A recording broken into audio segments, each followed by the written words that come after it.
The budget retro handheld market is heating up once again, and there's a new contender aiming to win over nostalgic gamers without breaking the bank. Meet the Gamemt E3 Vigor, a compact, square-screen handheld that's now available for pre-order starting at just $45. But is this affordable device a hidden gem or simply another entry-level experiment? Let's take a closer look. Pre-orders for the Gamemt E3 Vigor recently opened on the Roy Bela website. Buyers can choose between a 64GB model priced at $45 or a 128GB version for $55 using a launch discount code. Color options include purple and white as well as classic black, keeping things simple but appealing. First teased back in October 2025, the E3 Vigor is designed to sit comfortably in the sub-$100 category, making it an attractive everyday carry for retro gaming fans. One of the standout features is its 3.95-inch IPS display with a 1:1 aspect ratio and a 720 by 720 resolution.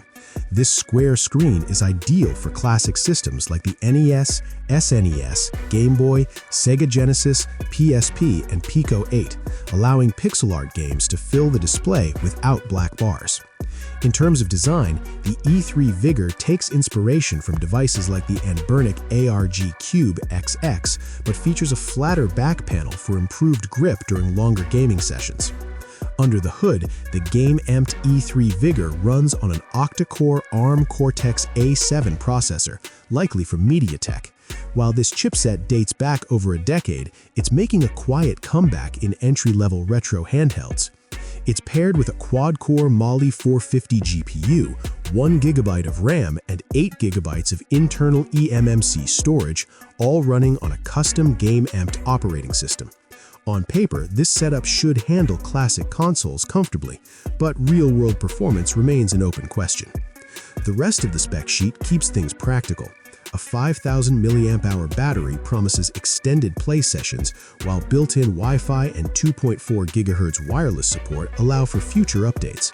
You'll also find a USB-C charging port, a 3.5mm headphone jack, and a microSD card slot for expandable storage, all essential features for a modern retro handheld.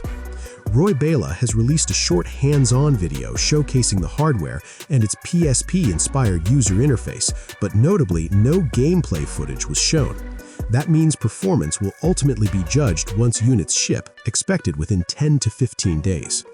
For those who want an alternative available right now, the R36 Max is currently discounted to around $69, though it comes with a weaker quad-core CPU. The Gamemt E3 Vigor isn't aiming to be a powerhouse, but for players looking to enjoy classic pixel-based games on a sharp 1:1 display at a wallet-friendly price, it could be a compelling option. Whether it lives up to expectations, however, is something only hands-on testing will reveal. Thanks for watching, and stay tuned for more retro gaming news and coverage.